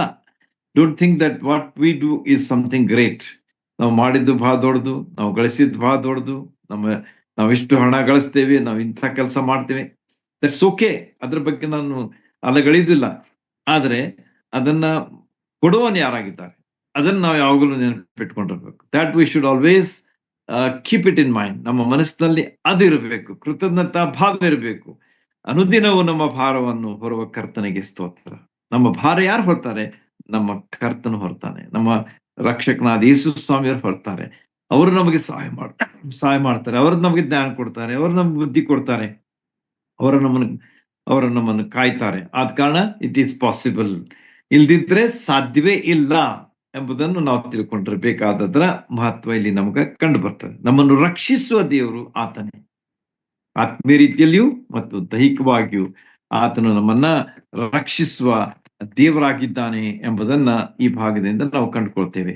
ಈ ರೀತಿಯಾಗಿ ನಾವು ಆತನ ಒಂದು ರಕ್ಷಣೆಯ ಅನುಭವ ಈ ಲೋಕದ ರೀತಿಯಲ್ಲಿ ಮತ್ತು ಆತ್ಮೀಯ ರೀತಿಯಲ್ಲಿ ಎರಡೂ ಅನುಭವಗಳನ್ನ ನಾವು ಹೊಂದುತ್ತಾ ಹೋಗಬೇಕಾದದ್ದು ಈ ಮೊದಲೇ ಒಂದು ಅಂಶ. ದಾವೀದನ ಜೀವನದಲ್ಲಿ ಆತನು ಬಹಳಷ್ಟು ಅನುಭವಗಳನ್ನ ತನ್ನ ಜೀವನದಲ್ಲಿ ಹೊಂದಿದ್ದ. ನಮಗ ಸಮುವೇಲನ ಪುಸ್ತಕದಲ್ಲಿ ಅನೇಕ ವಿಷಯಗಳು ಉಂಟು, ಆದ್ರೆ ಸಮಯದ ಅಭಾವದಿಂದ ನನಗೆ ವಿವರಿಸ್ಲಿಕ್ಕಾಗುದಿಲ್ಲ. Just reference ತೆಗೆದುಕೊಡ್ರಿ. ಮೊದಲೇ ಸಮುವೇಲ 23ನೇ ಅಧ್ಯಾಯದಲ್ಲಿ ನಾವು ನೋಡುವಾಗ ಫಸ್ಟ್ ಸ್ಯಾಮ್ಯುಯಲ್ ಚಾಪ್ಟರ್ 23 ವರ್ಸ್ 26 ಇಲ್ಲಿ ನಾವಾಗ 24ದಿಂದ ಒಂದೆರಡು ವಚನ ಓದಿದ್ರೆ ಸ್ವಲ್ಪ ನಿಮ್ಗೆ ವಿವರಣೆ ಸಿಗ್ತದೆ. ಆಮೇಲೆ ಇನ್ನೂ ಡೀಟೇಲ್ ಬೇಕಂದ್ರೆ ಓದ್ರಿ ಪೂರ್ಣ ಅಧ್ಯಾಯ, ಆಗ ನಿಮ್ಗೆ ಗೊತ್ತಾಗ್ತದೆ. ದಾವೀದನನ್ನ ಸೌಲ ಬೆನ್ನು ಹತ್ತಿ ಅವನನ್ನು ಮುಗಿಸ್ಬಿಡ್ಬೇಕು, ಅವನ ಪ್ರಾಣವನ್ನೇ ತೆಗೆದ್ಬಿಟ್ರೆ ಅವನು ಅರಸನಾಗುವಂತ ತಪ್ತದೆ ಮತ್ತು ನನ್ನ ಅರಸೊತ್ತಿಗೆ ಉಳಿದು ಬಿಡ್ತದೆ ಎನ್ನುವಂತ ಒಂದು ವಿಚಾರದಲ್ಲಿ ಸೌಲ ಇದ್ದ. ನೋಡ್ರಿ, ಎಷ್ಟು ಲೌಕಿಕವಾದಂತ ವಿಚಾರ ಅವನು ಮಾಡ್ತಾ ಇದ್ದ. ದಾವೀದನೇ ಅವನು ವೈರಿ ಅಂತ ತಿಳ್ಕೊಂಡ್ಬಿಟ್ಟಿದ್ದವ. ಆದ್ರೆ ಫಿಲಿಸ್ಟಿಯರಿದ್ರು, ಅಮಾಲೇಕರಿದ್ರು, ಮೋವಾಬ್ಯರಿದ್ರು, ಬಹಳಷ್ಟು ಜನ ಇದ್ರು. ಅವ್ರ ಬಗ್ಗೆ ಅವನು ಯೋಚಿಸ್ಲಿಲ್ಲ. ಆದ್ರೆ ಅವನು ಯಾರ ಬಗ್ಗೆ ಯೋಚಿಸ್ತಾ ಇದ್ದಾನೆ? ದೇವರ ಅಭಿಷಕ್ತನಾದಂತ ದಾವೀದನ ವಿಷಯವಾಗಿ ಯೋಚಿಸ್ತಾ ಇದ್ದಾನೆ. ನೋಡ್ರಿ, ಎಷ್ಟು ತಪ್ಪು ಅವನ ವಿಚಾರಗಳಾಗಿದ್ದು ಅಂತೇಳಿ ನಮ್ಗೆ ಕಂಡು ಬರ್ತದೆ. ಈ ರೀತಿಯಾಗಿ ವಿಚಾರ ಮಾಡಿ ಅವನೇನ್ ಮಾಡ್ಬಿಟ್ಟ, ಅವನ್ ಬೆನ್ ಹತ್ತಿಬಿಟ್ಟ. ಅವ್ನು ಎಲ್ಲಿರ್ತಾನೆ ಅವ್ನು ತಿಳ್ಕೊಳ್ತಿದ್ದ, ಅಲ್ಲಿ ಹೋಗ್ಬಿಡ್ತಿದ್ದ. ಅವನು ಗುಹೆಯಲ್ಲಿದ್ದ ಅಂದ್ರೆ ಅಲ್ಲಿ ಹೋಗ್ತಿದ್ದ, ಬಯಲಿನಲ್ಲಿದ್ರೆ ಅಲ್ಲಿ ಹೋಗ್ತಿದ್ದ. ಈ ರೀತಿಯಾಗಿ ಅವನನ್ನು ಮುಗಿಸ್ಬೇಕು ಅನ್ನುವಂತ ವಿಚಾರದಿಂದ ಅವನು ಬೆನ್ ಹತ್ತಿದಾಗ ಇಲ್ಲಿ ಏನಾಗ್ತದೆ ನೋಡ್ರಿ, 24ನೇ ವಚನ. ಸೌಲನ ಮುಂದಾಗಿ ಜೀಫ್ಗೆ ಬಂದನು. ದಾವೀದನು ಅವನ ಜನರು ಮಾವೋದ್ ಅರಣ್ಯದ ದಕ್ಷಿಣದಲ್ಲಿರುವ ಅರಾಬಾ ಎಂಬ ತಗ್ಗಿನ ಪ್ರದೇಶದಲ್ಲಿ ಇದ್ರು. ನೋಡ್ರಿ, ಎರಡು ಭಾಗಗಳಿವೆ ಇಲ್ಲಿ. ದಾವೀದನ ಇದ್ದಂತಹದ್ದು ಯಾವುದು ಅಂತಂದ್ರೆ ಮಾವೋನ್ ಅರಣ್ಯದ ದಕ್ಷಿಣದಲ್ಲಿರುವ ಅರಾಬಾ ತಗ್ಗಿನಲ್ಲಿ ಇದ್ದ. ಸೌಲನು ತನ್ನ ಜನರೊಳಗೆ ದಾವೀದನನ್ನು ಹಿಡಿಯುವುದಕ್ಕೆ ಬಂದನು. ನೋಡ್ರಿ, ಎಲ್ಲಿ? ಈ ಒಂದು ಸ್ಥಳಕ್ಕೆ ಅರಾಬಾಕ್ಕೆ ಬಂದ್ಬಿಟ್ಟವ. ಬಂದ್ ಏನು ಮಾಡ್ಬಿಟ್ಟ? ಸುತ್ತುವರಿದ್ ಬಿಟ್ಟಂತವನು. ಅಂದ್ರೆ there was no escape for David. ದಾವೀದನಿಗೆ ತಪ್ಪಿಸ್ಕೊಳ್ಳಿಕ್ಕೆ ಯಾವ ಅವಕಾಶ ಇರಲಿಲ್ಲ ಎಂಬುದಾಗಿ ನಾನು ಇದನ್ನ ಹೇಳ್ತಾ ಇದ್ದೇನೆ. ಅಂದ್ರೆ ಅವನ ಪ್ರಾಣ ಮುಗಿದಿತ್ತು, ಹೋಯ್ತು ಅಂತ ಹೇಳಿ ನೀವು ತಿಳ್ಕೊಬಹುದು. ಅಷ್ಟು ಕ್ರಿಟಿಕಲ್ ಸಿಚುವೇಶನ್ ಇಟ್ ವಾಸ್. ನಾನು ಹೇಳೋದು ನಿಮ್ಗೆ ಅರ್ಥ ಆಗ್ತದೆ ಅನಿಸ್ತದೆ. It was so critical. Arabah ತಗ್ಗಿನಲ್ಲಿ ದಾವೀದ ಅವನ ಜನರಿದ್ದಾರೆ. ಅವನ ಸುತ್ತುವರಿದಂಥವ್ರು ಯಾರಾಗಿದ್ರು ಅಂತಂದ್ರೆ ಸೌಲನ ಜನರಾಗಿದ್ರು. ಸೌಲನು ತನ್ನ ಜನರೊಂದಿಗೆ ದಾವೀದನನ್ನು ಹಿಡಿಯೋದಕ್ಕೆ ಬಂದನು. ಈ ವರ್ತಮಾನವು ದಾವೀದನಿಗೆ ಮುಟ್ಟಿದಾಗ ಅವನು ಮಾವೋನಲ್ಲಿರುವ ಒಂದು ಕಡಿದಾದ ಬೆಟ್ಟಕ್ಕೆ ಹೋಗಿ ಅಡಗಿಕೊಂಡನು. ಸೌಲನು ಇದನ್ನು ಕೇಳಿ ಮಾವೋನ ಅರಣ್ಯಕ್ಕೆ ಬಂದನು. ಆ ಬೆಟ್ಟದ ಒಂದು ಕಡೆಯಲ್ಲಿ ಹೋಗುತ್ತಿದ್ದನು, ಆದ್ರೆ ಇನ್ನೊಂದು ಕಡೆಯಲ್ಲಿ ದಾವೀದನ ಅವನ ಜನರು ಇದ್ದರು. ನೋಡ್ರಿ, ಅವ್ರು ಹೇಗಿದ್ದಾರೆ? They are just moving parallel. ಒಂದ್ ಕಡೆ ಇವರಿದ್ದಾರೆ, ಮತ್ತೊಂದ್ ಕಡೆ ಇವರಿದ್ದಾರೆ. Just they are separated by some, I think, hill or something. ಆದ್ರೆ ಭಯಂಕರ ಒಂದು ಗಂಡಾಂತರಕಾರಿಯಾದಂತಹ ಸ್ಥಿತಿಯಲ್ಲಿ ದಾವೀದನ ಪ್ರಾಣ ಇಲ್ಲಿದೆ ಅಂತ ಹೇಳಿ ನಮ್ಗೆ ಕಂಡು ಬರ್ತದೆ. ಹೀಗಿರುವಂತಹ ಸಂದರ್ಭದಲ್ಲಿ ದಾವೀದನು ಅವನ ಜನರು ತಪ್ಪಿಸಿಕೊಳ್ಳುವುದಕ್ಕೆ ತ್ವರೆ ಪಡುವಷ್ಟರಲ್ಲಿ ಸೌಲನು ಅವನ ಜನರು ಬಂದು ಅವನನ್ನ ಸುತ್ತಿ ಹಿಡಿಯುವುದಕ್ಕಿದ್ದರು. ನೋಡ್ರಿ ಎಷ್ಟು ಒಂದು ರೋಮಾಂಚನಕಾರಿಯಾದಂತಹ ಒಂದು ಸಂದರ್ಭ ಇಲ್ಲಿ ಇದೆ. ನಿಮಗೆ ಇದರ ಸೀರಿಯಸ್ನೆಸ್ ಬರ್ತಾ ಇದೆಯಲ್ಲ ಗೊತ್ತಿಲ್ಲ, ಜಸ್ಟ್ ನಿಮ್ ಕಣ್ಣು ಮುಂದೆ ತೆಗೆದುಕೊಂಡು ಬನ್ರಿ. ಈಗ ಏನಂತ ಹೇಳಿ ನೋಡ್ರಿ, ದಾವೀದನು ಅವನ ಜನರು ತಪ್ಪಿಸಿಕೊಳ್ಳುವುದಕ್ಕೆ ತ್ವರೆಪಡುವಷ್ಟು ಗರ್ಭಿಣಿ ಮಾಡ್ತಾ ಇದ್ದಾರೆ. They are trying to escape. ತ್ವರೆ ಮಾಡ್ತಿರುವಾಗ ಸೌಲನು ಅವನ ಜನರು ಬಂದು ಅವನನ್ನ ಸುತ್ತಿ ಹಿಡಿಯುವುದಕ್ಕಿದ್ದರು. ನೋಡ್ರಿ, ಸೌಲ ಸುತ್ತಿ ಬಿಟ್ಟ. ಅವ್ರ ಜನರು ಎನ್ಸರ್ಕಲ್ಡ್ ಹಿಮ್. ತಪ್ಪಿಸ್ಕೊಳಿಕ್ ಅವಕಾಶನೇ ಇಲ್ಲ. ಅವ್ರು ಎಷ್ಟು ಗಡ್ಬಿಡಿ ಮಾಡಿದ್ರು ಸಾಧ್ಯ ಇಲ್ಲ. ಅವ್ರ ಮೇಲ್ ಜಿಗಿದು ಹೋಗ್ಬೇಕಂದ್ರೆ ಅದು ಸಾಧ್ಯ ಇಲ್ಲ. ಅಂತ ಸ್ಥಿತಿಯಲ್ಲಿ ಅವನು ಸಿಕ್ಕಿಕೊಂಡಿದ್ದ. ಅಡಕೊತ್ತಿನಲ್ಲಿ ಸಿಕ್ಕ ಅಡಕೆ ಹಾಗೆ ಅವನು ಸಿಕ್ಕೊಂಡಿದ್ದ ಅಂತ ಹೇಳ್ಬೋದು ನೀವು. ಈ ರೀತಿ ಆಗಿರುವಾಗ ಇನ್ನೇನ್ಪ ಮುಗಿತಿನ ದಾವೀದನ ಕತಿ ಮುಗೀತು ಅಂತ ಹೇಳಿ ನೀವು ಹೇಳಬಹುದು. ಆದ್ರೆ ಏನ್ ಮಾಡ್ತಾನೆ ನೋಡ್ರಿ ದೇವರು ಇಲ್ಲಿ. ಆಗಲೇ ಒಬ್ಬ ದೂತನು ಸೌಲನ ಬಳಿಗೆ ಬಂದು ಅವನಿಗೆ, ಬೇಗ ಬಾ, ಫಿಲಿಷ್ಟಿಯರು ದೇಶದೊಳಗೆ ನುಗ್ಗಿದ್ದಾರೆ ಎಂದು ತಿಳಿಸಿದ್ರಿಂದ ಅವನು ದಾವೀದನನ್ನು ಹಿಡಿಯುವ ಕೆಲಸದಿಂದ ಹಿಂತಿರುಗಿ ಫಿಲಿಷ್ಟಿಯರಿಗೆ ವಿರೋಧವಾಗಿ ಹೊರಟನು. ನೋಡ್ರಿ, ದೇವರು ಮಾಡುವಂಥದ್ದು ಈ ರೀತಿಯಾಗಿರುತ್ತದೆ. ಆದ ಕಾರಣ ದಾವೀದನು ಹೇಳ್ತಾನೆ ಏನಂತ ಹೇಳಿ, ನನ್ನ ಪ್ರಾಣವನ್ನು ಮರಣಕ್ಕೆ ತಪ್ಪಿಸಿದ. ಅಲ್ಲಿ ಏನ್ ಸುದ್ದಿ ಬಂತು? ಫಿಲಿಷ್ಟಿಯರ್ ಬಂದಿದ್ದಾರೆ. ಇನ್ನೇ ನೀವು ದಾವೀದನ್ ಮುಗಿಸ ಬಿಡ್ಬೇಕನ್ನುವಂತ ಸ್ಥಿತಿಯಲ್ಲಿರುವಾಗ ಒಬ್ಬ ಸಂದೇಶವಾಹಕ ಬರ್ತಾನೆ, ಮೆಸೆಂಜರ್ ಬಂದ್ ಹೇಳ್ತಾನೆ ಏನಂತ ಹೇಳಿ, ಫಿಲಿಷ್ಟಿಯರ್ ಬಂದಿದ್ದಾರೆ, ಆದ ಕಾರಣ ನೀವು ಬರ್ಬೇಕು ಅಂತ ಹೇಳಿ ಕರೆಯುವಾಗ ಇಮಿಡಿಯೇಟ್ಲಿ ಹಿ ವಿಡ್ರಿ ಹಿಮ್ಸೆಲ್ಫ್ ಅಂತ ಹೇಳಿ ನಾವು ನೋಡ್ತೀವಿ. ಸುತ್ತುವರಿದಂತಹ ಜನರು ದಾವೀದನನ್ನ ಹೊಡೆಯುವುದನ್ನು ಬಿಟ್ಟು ಈಗ ಎಲ್ಲಿ ಹೋದ್ರು? ಫಿಲಿಷ್ಟಿಯರ್ ಕಡೆಗೆ ಹೋದರು. ದಾವೀದನ ಪ್ರಾಣ ಉಳಿಯಿತು ಎಂಬುದಾಗಿ ನಮಗ ಇಲ್ಲಿ ಕಂಡು ಬರ್ತದೆ.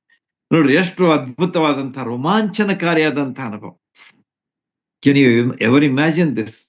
ಇನ್ನೇನಪ್ಪ, ಸುತ್ತುವರೆದು ಮುಗಿತಿಂದಲ್ಲ ಅಂತ ಅಂತಿರುವಾಗಲೇ ದೇವರು ಯಾವ ರೀತಿಯಾಗಿ ಅವನನ್ನು ಉಳಿಸಿದ. ಒಬ್ಬ ದೂತರನ್ನ ಕರೆಸಿದ, ಫಿಲಿಷ್ಟಿಯರನ್ನ ಅಲ್ಲಿ ಕಳಿಸಿದ. ಆಗ ಸೌಲನು ದಾವೀದನನ್ನ ಬಿಟ್ಟು ಹೋಗ್ಬೇಕಾಯ್ತು. ಯಾಕಂದ್ರೆ ದಾವೀದನನ್ನು ಹೊಡೆಯೋದು ಕುಂತಿದ್ರೆ ಅವನ ರಾಜ್ಯವೇ ಹಾಳಾಗಿ ಹೋಗ್ತಿತ್ತು. ಯಾಕಂದ್ರೆ ಫಿಲಿಷ್ಟಿಯರ್ ಬಂದು ಎಲ್ಲ ಒಂದು ಅಲ್ಲಿದ್ದಂತಹ ಜನರನ್ನು ಹೊಡೆದು ಇದ್ದಂತಹ ವಿಷಯಗಳನ್ನ ತೆಗೆದುಕೊಂಡು ಹೋಗಿ ಅರಾಜಕತೆಯಲ್ಲಿ ಉಂಟಾಗುವಂತಹ ಸ್ಥಿತಿ ಇತ್ತು. ಆದ ಕಾರಣ ದೇವ್ರು ಏನ್ ಮಾಡ್ಬಿಟ್ಟ ಅಂತಂದ್ರೆ, ಅಂಥ ಒಂದು ಸಂದರ್ಭವನ್ನು ತೆಗೆದುಕೊಂಡು ಬಂದು ನನ್ನ ಪ್ರಾಣವನ್ನು ಮರಣಕ್ಕೆ ತಪ್ಪಿಸಿ ಎಂಬುದಾಗಿ ಹೇಳುವಂತಹ ಒಂದು ಸಾಕ್ಷಿಯನ್ನ ಇಲ್ಲಿ ನಮ್ಮ ಮುಂದೆ ಇಟ್ಟಿದ್ದಾನೆ. ನೋಡ್ರಿ, ದೇವರ ಮಾರ್ಗಗಳು ಎಷ್ಟು ಅದ್ಭುತ. ನೀವೆಂದಾದ್ರೂ ವಿಚಾರ ಮಾಡ್ಲಿಕ್ಕೆ ಸಾಧ್ಯ ಇದ್ರೆ ಒಳ್ಳೇದೇ, ಇಲ್ಲಂದ್ರೆ ವಿಚಾರ ಮಾಡ್ಲಿಕ್ಕೆ ಶುರು ಮಾಡ್ರಿ. ಯಾವ ರೀತಿಯಾಗಿ ದೇವರು ನಮಗ ಸಹಾಯ ಮಾಡ್ತಾನೆ. ಈ ಸತ್ಯವಿದ್ದಲ್ಲಿ ಬರೆದಂತಹ ಒಂದೊಂದು ವಿಚಾರಗಳನ್ನ ನಾವು ನೆನಪಿಟ್ಕೊಳ್ಳೋಣ. ಯಾವ ರೀತಿಯಾಗಿ ದೇವ್ರು ತನ್ನ ಕೆಲಸ ಮಾಡ್ತಾನೆ ಅದನ್ನ ನಾವು ಯಾವಾಗಲೂ ಎದುರು ನೋಡ್ತಾ ಇರೋಣ. ದೇವ್ರೇ, ನನ್ನ ಜೀವನದಲ್ಲಿ ಅಂತ ಕಾರ್ಯ ಮಾಡು, ನನಗೆ ಸಹಾಯ ಮಾಡು, ನನಗೆ ಶಕ್ತಿ ಕೊಡು, ನನಗೆ ಕೃಪೆಯನ್ನು ಅನುಗ್ರಹಿಸು ಅಂತ ಹೇಳಿ ನಾವು ಯಾವಾಗಲೂ ದೇವರ ಬಳಿಗೆ ಮೊರೆ ಹೋಗುವಂಥದ್ದು ಬಹಳ ಅವಶ್ಯ. ಎರಡನೇದಾಗಿ ನಾವು ನೋಡುವಾಗ ನಮಗೆ ನೆಮ್ಮದಿ ಕೊಡುವ ಆತನಾಗಿದ್ದಾನೆ. ಇಲ್ಲಿ ಏನ್ ಹೇಳ್ತಾನೆ ನೋಡ್ರಿ, ನೆಮ್ಮದಿ ಅಂತ ಹೇಳಿ ನಾನು ಯಾಕೆ ಹೇಳ್ತಾ ಇದ್ದೆ ಅಂತ, ಕಣ್ಣೀರನ್ನು ನಿಲ್ಲಿಸ್ತಾನೆ ಅಂತ ಹೇಳಿ ಅಲ್ಲಿ ಬರ್ತದೆ. ಆದ್ರೆ ಸಿಂಪಲ್ ಆಗಿ ನಾವು ನೆನ್ಪಿಟ್ಕೊಳ್ಬೇಕಂತಂದ್ರೆ, ನೆಮ್ಮದಿಯನ್ನು ಕೊಡುವಂತಹ ದೇವರು ನಮ್ಮ ದೇವರಾಗಿದ್ದಾನೆ. ಈ ಲೋಕದಲ್ಲಿ ಬಾಳುವಾಗ ನಮಗೆ ಅನೇಕ ಕಷ್ಟಕರವಾದಂತಹ ಅನುಭವಗಳು ಬರ್ತವೆ, ಪರೀಕ್ಷೆಗಳು ಬರ್ತವೆ, ದುಃಖಕರವಾದಂತಹ ಸನ್ನಿವೇಶಗಳು ಎದುರಾಗ್ತವೆ. ಆಮೇಲೆ ಇಂಥ ಎಲ್ಲಾ ಘಟನೆಗಳು, ಸನ್ನಿವೇಶಗಳು, ಸ್ಥಿತಿಗತಿಗಳು ಉಂಟಾಗುವಾಗಲೂ ಸಹ ದೇವರು ನಮ್ಮ ಸಂಗಡ ಇದ್ದು ನಮ್ಮನ್ನ ಸಂತೈಸುವಂತವನಾಗಿದ್ದಾನೆ. Is the one who comforts us, is the one who consoles us ಎಂಬುದಾಗಿ ನಮಗ ದೇವರ ವಾಕ್ಯದಲ್ಲಿ ನಾವು ಕಂಡುಕೊಳ್ತೇವೆ.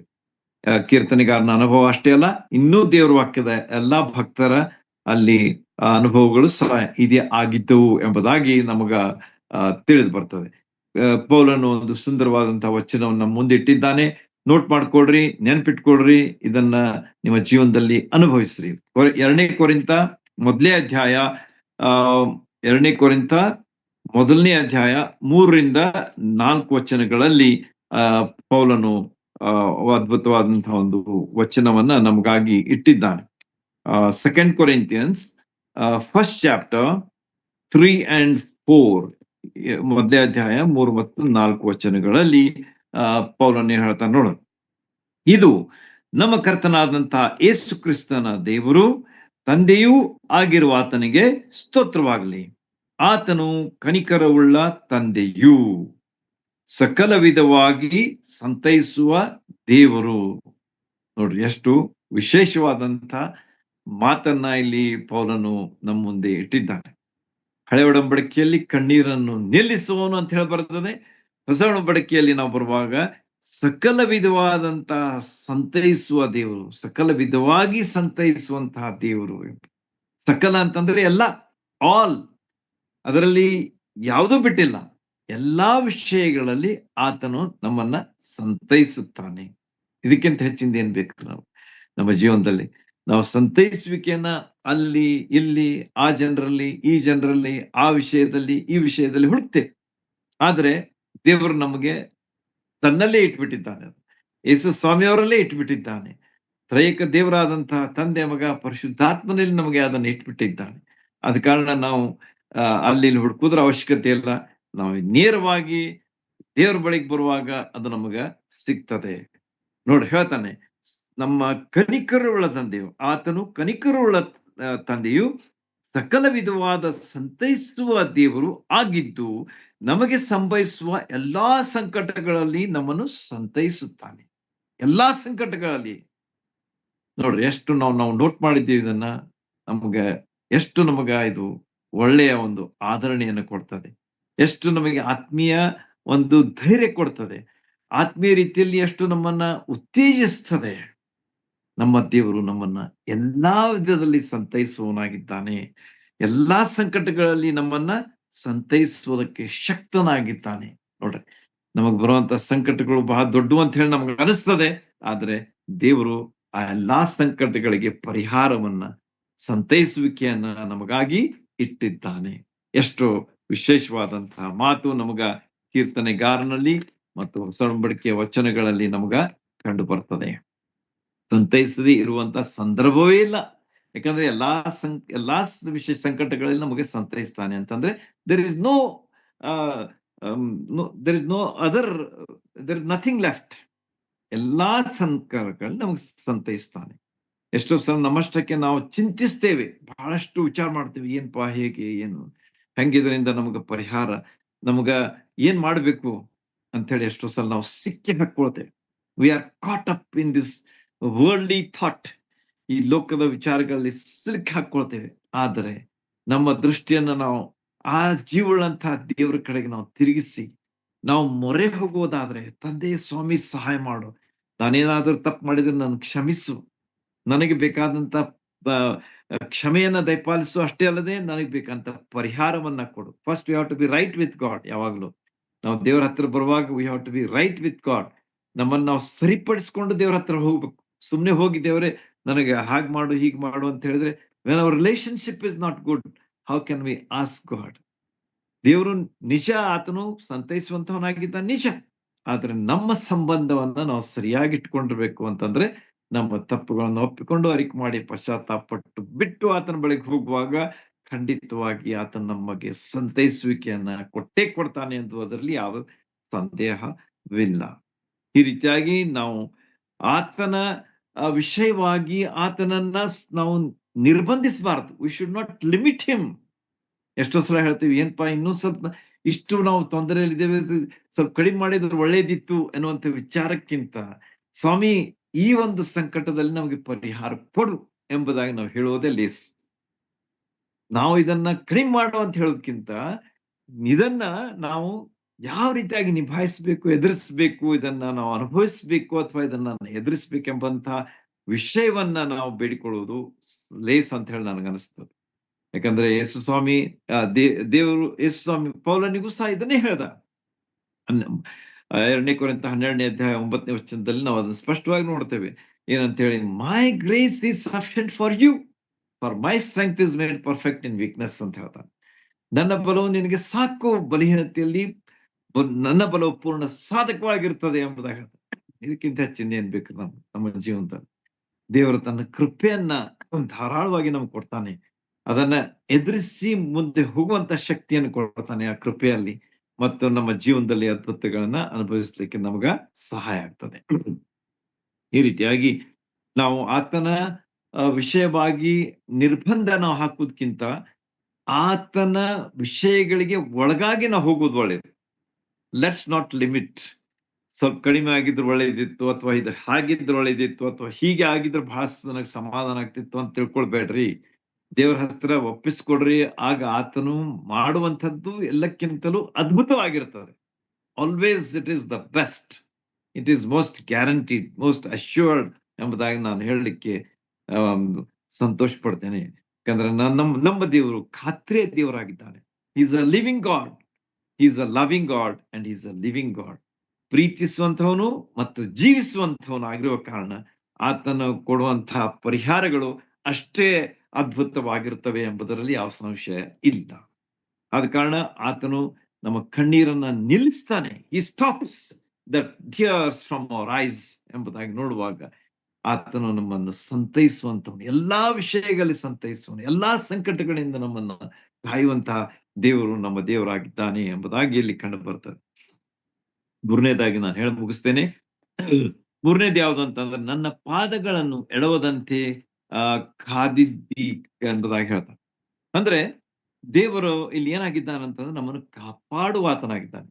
Just to remember in a simple way, ಮೊದಲನೇದಾಗಿ ಈಸ್ ಆತನ ನಮ್ಮನ್ನ ರಕ್ಷಿಸುವಂತವನಾಗಿದ್ದಾನೆ. ಎರಡನೇದಾಗಿ ನಮ್ಮನ್ನ ಸಂತೈಸುವಂತವನಾಗಿದ್ದಾನೆ. ಮೂರನೇದಾಗಿ ನಾವು ನೋಡುವಾಗ ಆತನು ಕಾಪಾಡುವಂತವನಾಗಿದ್ದಾನೆ.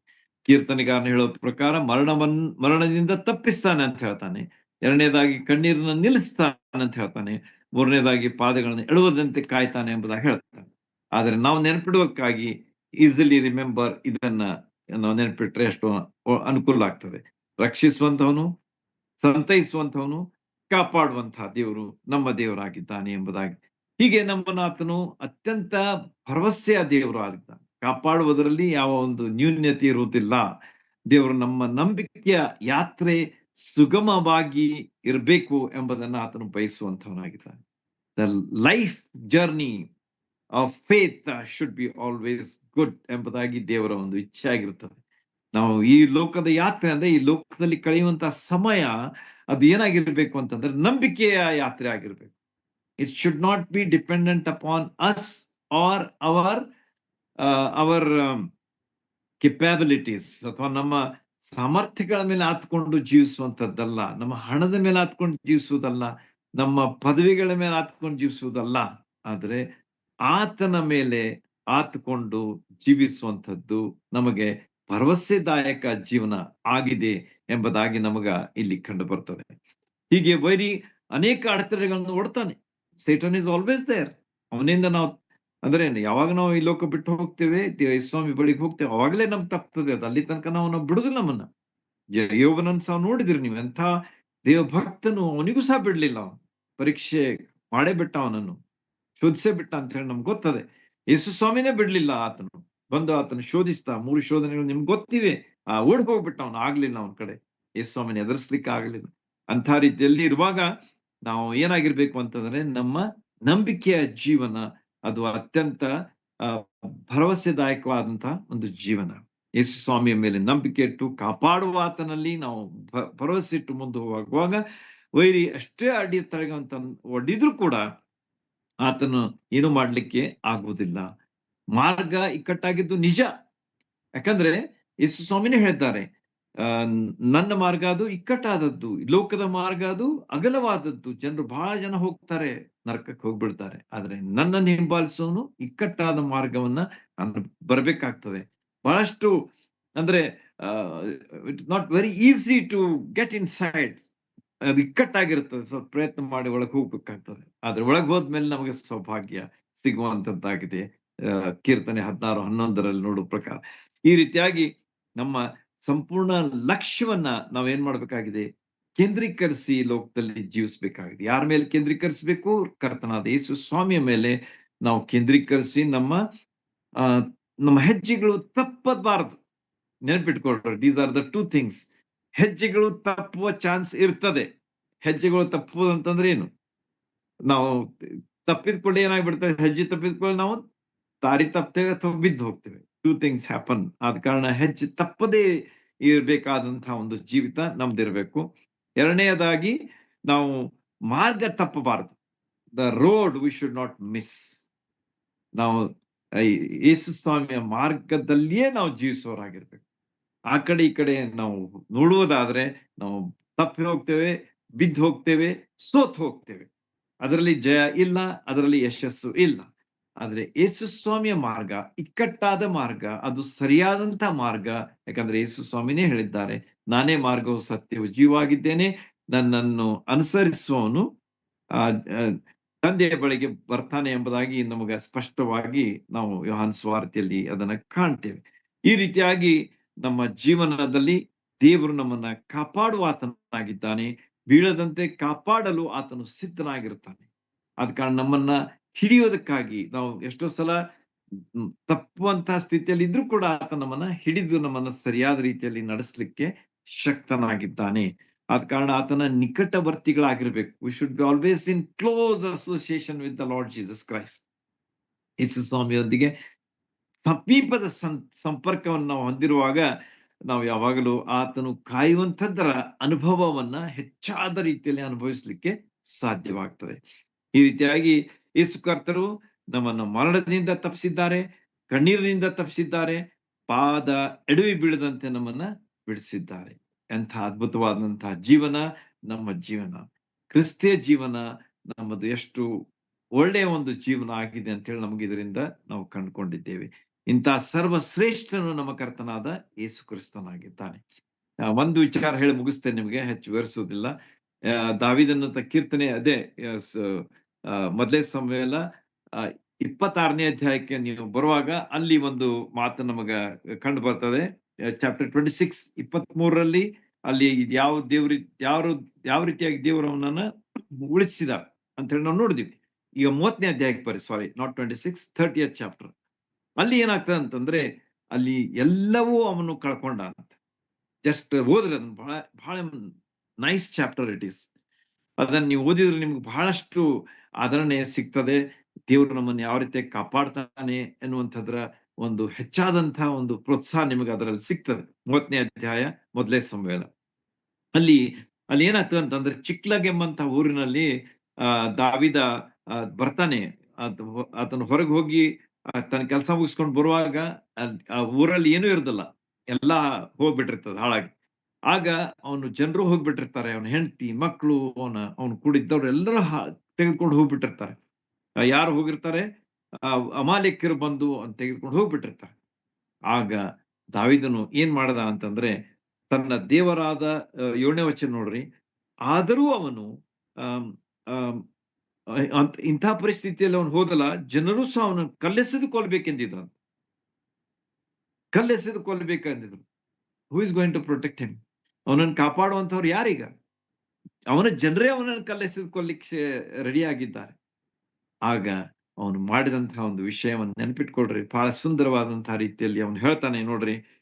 ಬಲು ಇಕ್ಕಟ್ಟಿನಲ್ಲಿ ಬಿದ್ದನು, ಆದರೂ ಅವನು ತನ್ನ ದೇವರಾದ ಯೆಹೋವನಲ್ಲಿ ತನ್ನನ್ನ ಬಲಪಡಿಸಿಕೊಂಡು, ಆತನು ಯಾರ ಕಡೆಗೂ ಹೋಗ್ಲಿಲ್ಲ, ಆದರೆ ತನ್ನ ದೇವರಾದಂತ ಯೆಹೋವನಲ್ಲಿ ತನ್ನನ್ನ ಬಲಪಡಿಸಿಕೊಂಡನು. He encouraged himself in the Lord ಅಂತ ಹೇಳಿ ಇಂಗ್ಲಿಷ್ ನಲ್ಲಿದೆ. He encouraged himself in the Lord. ನಮ್ಮ ಜೀವನದಲ್ಲಿ ಎಂಥ ಸ್ಥಿತಿಯ ಬರಲಿ, ನಮ್ಮನ್ನು ಕಾಪಾಡುವುದಕ್ಕೆ ಶಕ್ತನಾದಂಥ ಯೇಸು ಸ್ವಾಮಿಯ ಬಳಿಗೆ ನಾವು ಬರುವಾಗ ಆತನೇನ್ ಮಾಡ್ತಾನೆ?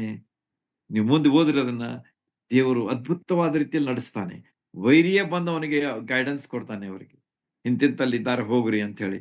ಅವಾಗ ಹೋಗಿ ಆತನು ತನಗೆ ಅಮಾಲೇಕ್ಯರು 19ನೇ ವಚನ, ಅಮಾಲೇಕ್ಯರು ಒಯ್ದಿದ್ದ ಚಿಕ್ಕ ದೊಡ್ಡ ಒಡವೆಗಳಾಗಲಿ ಗಂಡು ಹೆಣ್ಣು ಮಕ್ಕಳಾಗಲಿ ಒಂದನ್ನೂ ಬಿಡದೆ ಎಲ್ಲವನ್ನೂ ತಿರುಗಿ ತೆಗೆದುಕೊಂಡು ಬಂದನು. ಇಂಗ್ಲಿಷ್ ನಲ್ಲಿ ಬಹಳ ಸುಂದರವಾಗಿದೆ. David recovered all. ಮೊದಲ ಅವನ ಸ್ಥಿತಿ ಏನಾಗಿತ್ತು? David had last all. He had last everything. ಎಲ್ಲ ಕಳ್ಕೊಂಡಿದ್ದ. ಆದ್ರೆ he encouraged himself in the Lord. ಯಾವಾಗ ದೇವರಲ್ಲಿ ತನ್ನನ್ನ ಬಲಪಡಿಸಿಕೊಂಡ, ಯೇಸು ಸ್ವಾಮಿಯಲ್ಲಿ ಆತನು ತನ್ನನ್ನು ಬಲಪಡಿಸಿಕೊಂಡ, ಆಗ ಏನಾಯ್ತು ಅಂತಂದ್ರೆ he recovered all. ಎಲ್ಲವನ್ನು ಆತನು ತಿರುಗಿ ಪಡೆದುಕೊಂಡು ಬಂದನು ಎಂಬುದಾಗಿ ಅಲ್ಲಿ ನಮಗ ಹೇಳಲಾಗಿದೆ. ಈ ರೀತಿಯಾಗಿ ದೇವರು ಎಷ್ಟು ಅದ್ಭುತವಾದ ರೀತಿಯಲ್ಲಿ ತನ್ನ ಮಾತುಗಳನ್ನ ನಡೆಸ್ಕೊಡ್ತಾನೆ. Let's have the faith. ನಂಬೋಣ. ಕಠಿಣ ಅನಿಸ್ಬೋದು, ಆಗುದಿಲ್ಲ ಅನಿಸ್ಬೋದು, ಆದರೆ ಆಗ್ತದೆ ಎನ್ನುವಂತ ಒಂದು ವಿಶ್ವಾಸದಿಂದ, ದೃಢ ನಂಬಿಕೆಯಿಂದ ನಾವು ಹೋಗುವಾಗ ಈ 3 ವಿಷಯಗಳನ್ನ ನಮ್ಮ ರಕ್ಷಕನು, ನಮ್ಮನ್ನ ಸಂತೈಸುವವನು, ನಮ್ಮನ್ನ ಕಾಪಾಡುವವನು ಯಾವ ರೀತಿಯಾಗಿ ತನ್ನ ಕೆಲಸ ಮಾಡ್ತಾನೆ, ನಾವು ಆತನ ದೃಷ್ಟಿಯಲ್ಲಿ ಆತನಿಗೆ ಯೋಗ್ಯರಾಗಿ ಸರಿಯಾಗಿ ಸಂಬಂಧದಲ್ಲಿ ನಾವು ಇರುವಾಗ ಆತನ ಅದ್ಭುತ ಕಾರ್ಯಗಳನ್ನ ನಮ್ಮ ಜೀವನದಲ್ಲಿ ಅನುಭವಿಸ್ತಾ ಹೋಗ್ತೇವೆ. ದೇವರು ಹೀಗೆ ಮಾಡ್ಲಿಕ್ಕೆ ನಮ್ಮೆಲ್ಲರಿಗೆ ತನ್ನ ಸಹಾಯ ಮಾಡ್ಲಿ. ದೇವ್ರ ನಾಮಕ್ಕೆ ಸ್ತೋತ್ರವಾಗಲಿ.